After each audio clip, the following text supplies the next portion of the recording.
Si on vous dit que le cinéma est politique, qu'est-ce que vous allez répondre? Probablement que c'est une énorme bêtise, car qu'est-ce qu'il y a de politique dans Avengers Infinity Wars? Vous allez dire qu'il n'y a rien de plus que de rire à se taper le cul par terre en regardant les tuches. Et puis franchement, Ace Ventura, quand il parle avec son cul, c'est vachement marrant, non? Et pourtant, en prenant l'angle de la surpopulation qui a des répercussions sur l'environnement, la fracture sociale entre les populations et le message de protection des animaux, bon, on passera à la transidentité des années 90 qui n'a rien à voir avec maintenant, eh bien ces films ont bel et bien un angle politique qui va au-delà du divertissement.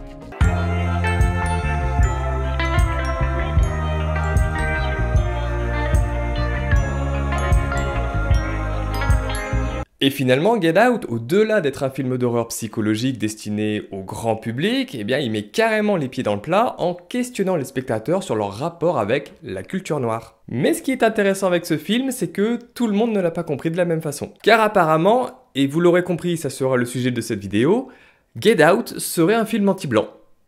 Voilà, les termes sont dits. Ils nous volent notre travail. Ok, contexte, il y en aura besoin. Get Out est sorti en 2017 et c'est le premier long métrage de Jordan Peele et également sa première incursion dans le genre horreur psychologique. Avant ça, il était plutôt connu dans le registre comique avec la série Key and Peele qui se compose de différents sketchs satiriques qui parlent de sujets de société, de culture américaine, mais également des gens et de leurs origines. Il y avait déjà un petit indice sur ses sujets de prédilection. Et donc rien d'étonnant à ce que son premier long métrage aborde des sujets qui l'intéressent, avec certes un nouveau style, mais qu'il maîtrise déjà. Oui, parce que en fait, derrière l'horreur, Get Out est très drôle.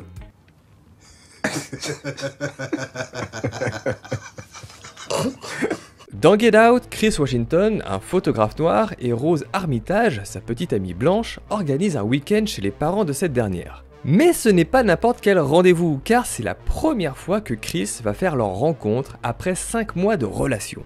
Mais il est un petit peu sur la défensive, car apparemment, les parents de Rose ne sont pas au courant qu'ils forment un couple mixte. Elle tente donc de le rassurer en lui disant qu'il n'y a aucun problème et qu'en plus, t'inquiète chouchou, mon père aurait voté Barack Obama une 3e fois s'il avait pu. C'est un argument comme un autre. La famille Armitage accueille chaleureusement le jeune couple et Chris fait donc la connaissance de Dean, qui est neurochirurgien, et de sa femme Missy, psychiatre ayant son cabinet au sein du foyer. Par ailleurs, Chris fait également la rencontre de Walter et Georgina, le jardinier et la gouvernante, qui sont également des personnes de couleur. Il y a de quoi être troublé. Passé ce premier contact, Dean fait visiter la demeure à Chris et ne manque pas de lui dire qu'il adore la culture noire et qu'évidemment, j'aurais voté Barack Obama une 3e fois si j'avais pu. Le temps passe, la famille Armitage essaye d'en apprendre davantage sur le passé de Chris et son addiction à la nicotine, que Missy se propose de soigner grâce à l'hypnose. Ce qui le met assez mal à l'aise. Puis Jérémy, le frère de Rose, arrive et se montre beaucoup moins sympathique, voire même agressif avec lui. C'est lors de la première nuit que les choses basculent. Chris décide d'aller fumer dehors et semble troublé par le comportement très étrange de Walter et Georgina. Après une première frayeur, Chris tombe nez à nez avec Missy, avec qui il discute de la perte de sa mère quand il était tout petit, en l'hypnotisant avec le son de sa cuillère. La conscience de Chris est alors envoyée dans une zone sombre qu'elle appelle le gouffre de l'oubli, où il devient spectateur de sa vie.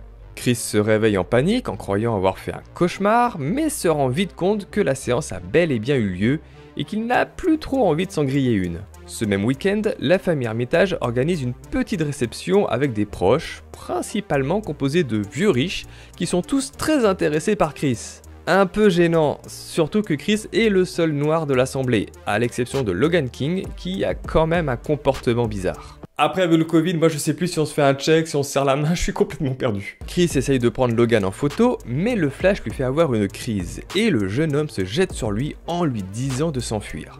Chris est de plus en plus troublé par le comportement de l'assemblée, et découvre qu'en fait, il n'est pas le premier petit copain noir de Rose. Il décide de mettre les voiles, mais la famille Armitage a d'autres projets pour lui. Au sein de l'ordre du Coagula, il kidnappe les individus noirs, s'empare de leur corps pour y implanter l'esprit ou la conscience de personnes blanches. Ouh, c'est vicieux ça, très vicieux. Chris trouve alors un moyen pour échapper à ce projet.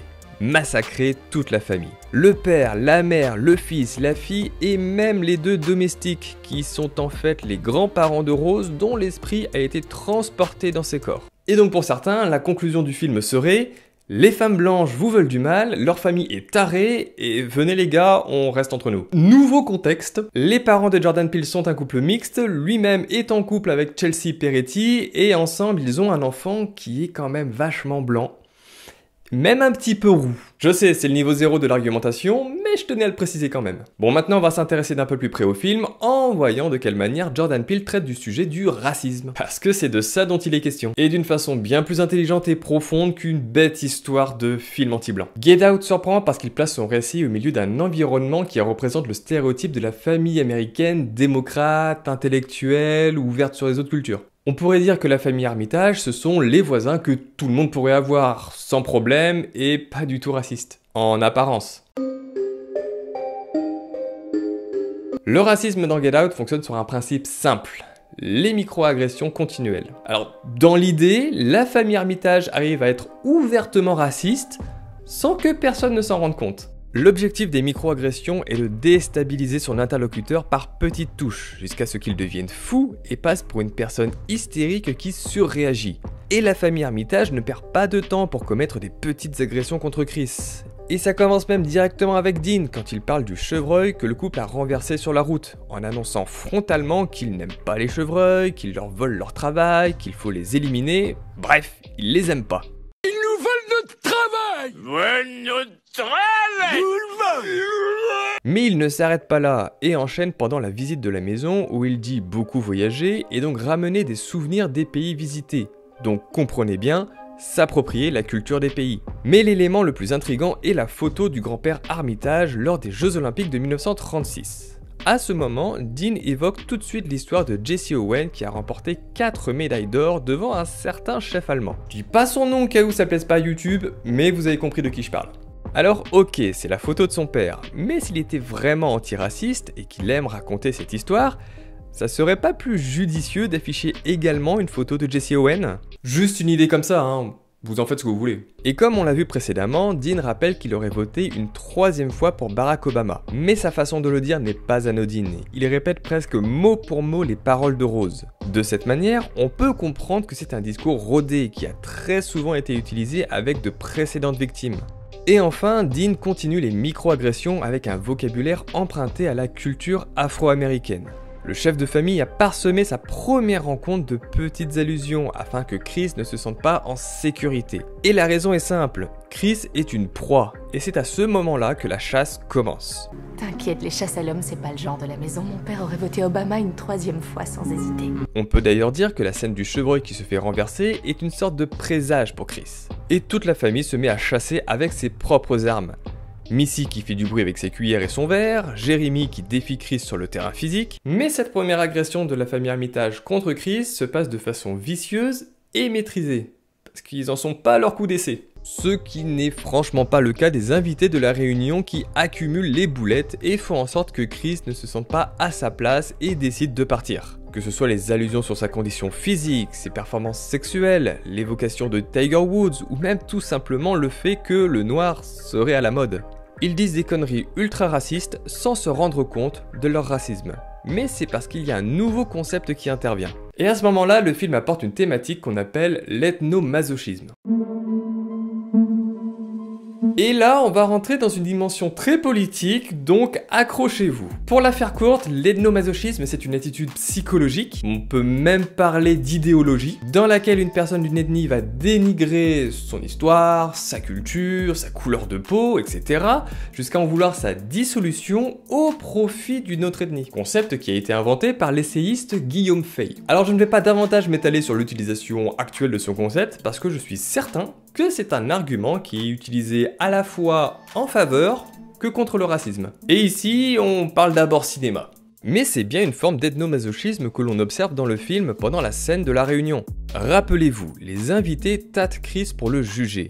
Et on observe que ces invités ont effectivement une véritable obsession pour le noir, aussi bien leurs voitures qui sont toutes de cette couleur, que leurs vêtements qui sont généralement sombres, parfois mélangés avec du blanc, et la seule pointe de couleur que l'on observe c'est le rouge, pour symboliser le pouvoir, la passion, mais aussi leur société secrète, l'ordre du coagulat. Cet ethnomasochisme porte donc deux messages. Le premier, c'est l'érotisation et le fétichisme du corps noir, l'envie de pénétrer un corps qu'on juge comme étranger, différent du sien. Cette réunion aurait été une giga partouze que ça aurait été la même chose. Et le second, c'est la colonisation, la prise de pouvoir de l'homme blanc sur l'homme noir. Cependant, Chris, Walter, Georgina et André ne sont perçus que comme des enveloppes. À l'intérieur, c'est toujours un cerveau blanc qui pilote. De cette manière, en asservissant les personnes noires, les membres du coagulat dévaluent le combat historique de l'homme noir pour se faire une place dans la société, en le ramenant uniquement à son corps et à son aspect fonctionnel, car soi-disant plus fort, plus rapide, etc. Oui, c'est ce qu'on appelle l'esclavage. N'ayons pas peur des termes. Et c'est d'ailleurs l'esclavage que rappelle la scène du bingo où chacun fait monter les enchères pour s'approprier le corps de Chris. Enchères remportées par Jim Hudson, qui dit ne pas être raciste comme les autres, mais qui veut quand même s'approprier ses yeux. Mais vouloir s'accaparer et voir à travers les yeux d'un Afro-Américain, ça reste de l'ethnomasochisme. On a d'ailleurs avant ça une autre séquence très représentative de ce concept. Lors du premier soir, à la fin du dîner, Jérémy essaye de parler sport avec Chris. Il commence par évoquer des combats de rue et lui fait comprendre qu'avec sa génétique, il pourrait devenir une bête, donc seulement avec un corps. Puis Jérémy se met lui-même en opposition à travers le Jiu-Jitsu qui demanderait de la stratégie et de la réflexion, et non de la force physique. Dès ce repas, les motivations de la famille Armitage sont révélées. Mais cette fusion d'un corps noir et d'un cerveau blanc atteint rapidement ses limites, et prend même la forme d'une dualité. Comme on peut le voir, Logan King est le seul autre personnage d'origine afro-américaine lors de la petite sauterie. On comprend plus tard que c'est le corps d'André, qu'on voit se faire kidnapper au début du film par Jérémy, et qu'il a été parasité par le cerveau d'un vieux monsieur, le véritable Logan. Mais ce nouveau Logan King n'appartient maintenant plus à aucune communauté. D'un côté, il n'est plus un blanc, car tout ce que les autres membres voient, c'est sa couleur de peau, et de l'autre, il n'est pas non plus un noir, car il ne connaît pas les usages et les interactions de sa communauté, comme avec ce Tchèque raté. Et c'est la même chose avec Georgina, qui abrite l'esprit de la grand-mère Marianne Armitage, qui ne connaît pas les expressions to snitch, to rat out, qui signifie balancer, dénoncer. Et elle, comme elle est un petit peu vieille, elle va préférer tail, qui signifie moucharder. On n'est pas vraiment sur le même niveau de langage là. Donc on se retrouve avec des personnages presque anachroniques. Ils ne correspondent à rien, et même plus à notre époque. Ça reste des vieux cons à l'intérieur. Mais comme quoi, on se rend compte que l'horreur dans Get Out réside beaucoup dans le détail. Et si on y regarde de plus près, le film est parsemé de symboles qui font référence au racisme. Pour rappel, l'action du film se déroule dans une banlieue chic des États-Unis. On ne sait pas dans quel état, ni dans quelle ville. Tout ce qu'on sait, c'est que c'est proche d'un lac, et quand on cherche un peu, on découvre que le film a été tourné au sud de l'Alabama. Mais Get Out utilise surtout l'imagerie du vieux sud des États-Unis dans les costumes et les décors. Alors le vieux sud, c'est la région qui comportait les 13 premières colonies, mais c'est aussi un mode de vie qui, culturellement parlant, est plutôt proche de la période pré-guerre de sécession. Donc avec une certaine nostalgie et l'idée que c'était mieux avant, le monde était prospère, tout ça. Si on regarde les tenues de Georgina, Walter et Logan, donc 3 personnages dont le corps est possédé par un autre, on remarque qu'ils possèdent tous une touche de gris, que ce soit sur le chapeau, la veste ou le haut. Donc un mélange entre le noir et le blanc. Et ce gris symbolise donc une sorte d'esclavage moderne. Et pour produire cet esclavage, Missy, la mère, utilise une tasse de thé pour hypnotiser ses victimes. Et le choix de la tasse de thé n'est pas anodin. Tout d'abord parce qu'à première vue c'est un objet totalement inoffensif et même civilisé, mais il devient hostile et agressif et potentiellement fait référence à la Boston Tea Party, qui est une révolte politique qui s'est déroulée en 1773, durant laquelle les 13 colonies n'étaient pas super contentes que la Grande-Bretagne les taxe, en particulier sur le thé. Dans Get Out, on a donc cette idée de révolte d'une secte envers le peuple noir, mais de façon moderne et soi-disant sans violence. Sauf Jérémy. Lui, il a pas compris. Mais niveau symbolisme, on va surtout s'intéresser à un endroit particulier, le gouffre de l'oubli. Alors le gouffre de l'oubli, ou Sunken Place en VO, c'est l'endroit dans lequel se retrouve la conscience d'une personne une fois qu'elle est hypnotisée par Missy. Il est représenté par un énorme vide, sombre, dans lequel on peut voir Chris flotter en observant un écran. À partir de ce moment, on nous explique qu'il devient alors un spectateur de sa vie, en laissant sa place à quelqu'un d'autre après une opération. Et on remarque un détail intéressant, quand il est dans le gouffre de l'oubli, Chris est incapable de produire le moindre son, il doit rester silencieux. Et symboliquement c'est fort, parce que le gouffre de l'oubli, c'est une métaphore qui représente un système sociétal dans lequel on est réduit au silence, et où on subit l'oppression. Pour les populations marginalisées, c'est une manière de dire « vous pouvez crier autant que vous voulez, personne ne va vous écouter ». Et au fur et à mesure, quand on est dans le gouffre de l'oubli, eh bien, on finit par disparaître. D'ailleurs, dans Get Out, Missy commence par faire supprimer l'addiction à la nicotine. Mais comprenons par là qu'elle supprime déjà un trait de la personnalité de Chris, pour ensuite supprimer Chris. Mais dans le film, on peut voir qu'il est possible de sortir de ce gouffre grâce à un flash lumineux. On peut le voir tout d'abord avec Logan pendant la réunion de famille, mais également avec Walter vers la fin du film. Et si on revient dans le gouffre, on peut le voir d'une autre manière. Cette fenêtre sur la vie peut être vue comme un écran, à travers le spectateur est abreuvé d'images, si bien qu'il perd le contrôle de sa propre pensée. La télévision, les médias, le cinéma, la télé-réalité, tout ça. Le flash, c'est un moyen de réveiller les consciences endormies, et donc d'une certaine manière, on peut rapprocher ça au film lui-même, qui est un flash pour dire aux gens « Eh oh, réveillez-vous, le monde est encore rempli de racisme !» Et comme dans le film, le personnage est face à une secte raciste qui lui veut du mal, c'est normal qu'il se défende. La bagarre! Mais encore une fois, tout cela se fait de façon intelligente en retournant l'imagerie de l'oppression contre la famille Armitage. Tout d'abord, Chris va échapper à l'hypnose en se bouchant les oreilles avec du coton. Bien évidemment, cela fait référence aux plantations de coton aux États-Unis au 19e siècle où travaillaient des milliers d'esclaves venus d'Afrique. Puis Dean est embroché par les cornes d'un cerf qui étaient exposées en guise de trophée. Et tout comme le jeune chevreuil était un mauvais présage pour Chris, ce trophée devient le signe de son évolution et de sa prise d'indépendance. Jérémy, quant à lui, se prend d'abord un coup de boule de boccia dans la tronche. La boccia d'ailleurs, c'est un peu comme la pétanque, mais souvent pratiquée par les personnes en situation de handicap. Puis Chris le termine avec un combat au corps à corps et des coups de pompe dans la gueule. Donc d'une certaine manière, quand Jérémy se vantait de son jujutsu intellectuel en dénigrant les minorités, il signait déjà son arrêt de mort. Pour Missy, alors là on a une référence à un véritable fait divers. Elle n'arrive pas à attraper sa tasse de thé pour remettre Chris sous hypnose. Elle se saisit donc d'un coupe-papier pour essayer de le poignarder.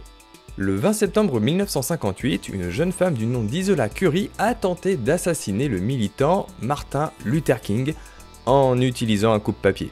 Alors si je peux vous avouer un truc, cette vidéo s'est écrite toute seule. Je pense pas que je sois dans la surinterprétation à aucun moment. Roman Armitage meurt quand le vrai Walter refait surface et retourne littéralement l'arme contre lui. Marianne, dans le corps de Georgina, provoque elle-même l'accident de voiture. Et enfin, Rose se fait tirer dessus par Walter et se vide de son sang. Ce qui est intéressant, c'est qu'à ce moment-là, le film fait un parallèle avec la mère de Chris, qui est morte seule, la nuit, dans le froid.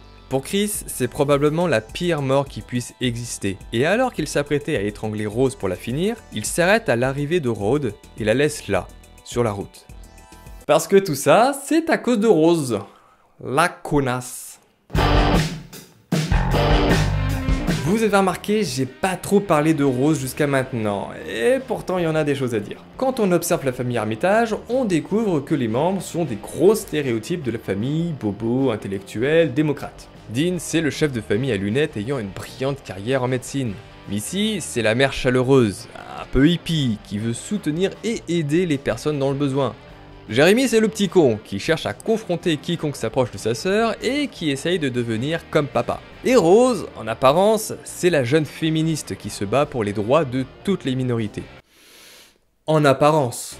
Dans Get Out, au premier abord, Rose représente le féminisme tel qu'on le connaît aujourd'hui, dont l'objectif est de promouvoir l'égalité entre les sexes, militer pour les droits des femmes, mais également les autres minorités, comme la cause des Noirs. Prenons par exemple la scène avec le policier. On retrouve Rose discuter avec un agent de police. Celui-ci finit par demander les papiers d'identité de Chris, alors qu'il n'était pas au volant. Rose monte au créneau car selon elle, ce n'est pas normal et elle est prête à accuser le policier de racisme. Un petit peu plus tard, après la rencontre avec ses parents, Rose s'offusque de leur attitude jugée raciste et dit qu'elle aimerait avoir une autre famille. Mais Rose, c'est la pire de la famille. Comme on peut le voir, elle retourne sa veste contre Chris, ce qui la conduira à crever sur le bord de la route. Mais cette révélation n'est pas le résultat d'un twist incroyable qu'on ne voyait pas venir. Loin de là. Ray Skywalker. Dès le début du film, Rose manipule déjà Chris pour l'emmener chez sa famille. Bien évidemment, comme on l'a vu, elle lui ment quand elle lui dit que c'est son premier petit ami noir.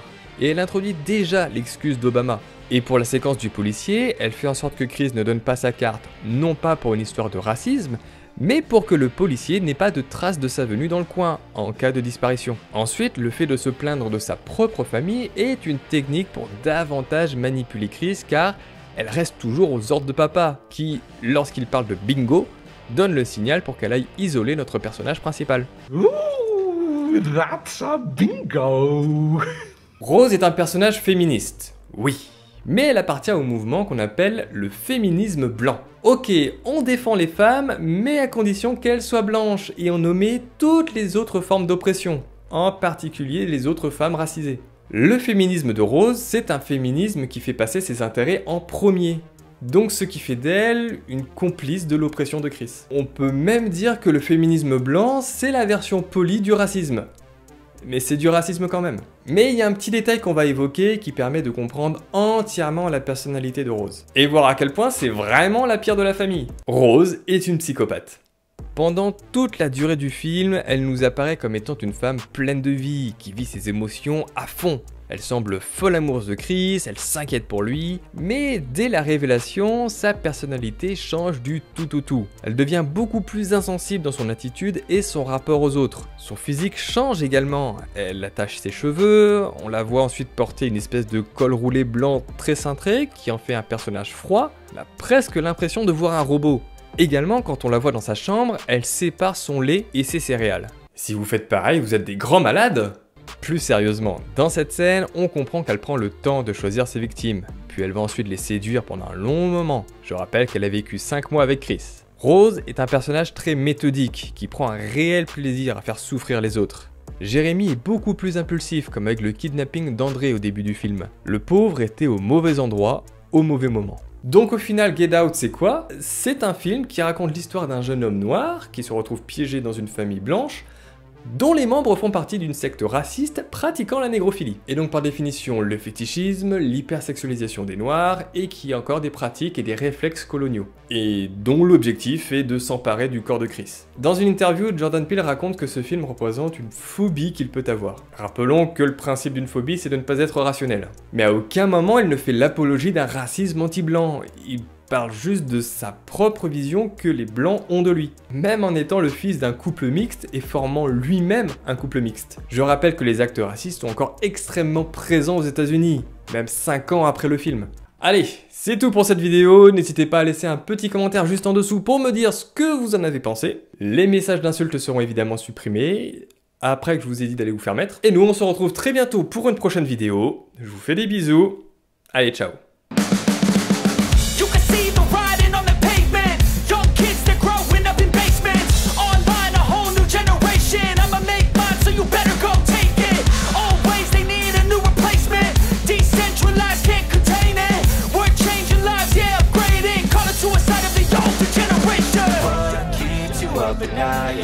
Make all the demons quiet, yeah. We were built to thrive, yeah.